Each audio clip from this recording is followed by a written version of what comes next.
Watan lah ni. Dah maghrib lah. Banyak hari dah tak update kan. Dah 2 hari ni tak hujan. Kukuk maghrib. Kalau dulu kalau kukuk maghrib kena sembelih lah. Ni alhamdulillah siapkan tuan ayam dah tidur kat situ lah. Atap gembir untuk standby nak pasang kat pintu gerbang tu. 12 keping lah. Alhamdulillah. Banyak lah tu. 2, 4, 6, 8, 12, 14 keping. Lagi lebih kurang dalam 10 keping.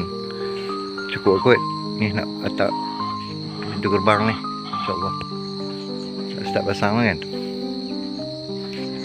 Pasang ni nice lah. Sikit ni. Tengok ayam kukuk maghrib.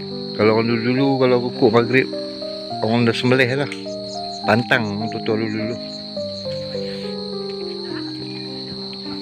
Tapi ni kita assume kata dia tu galak lebih lah tu. Allah Akbar. Kat orang kukuk.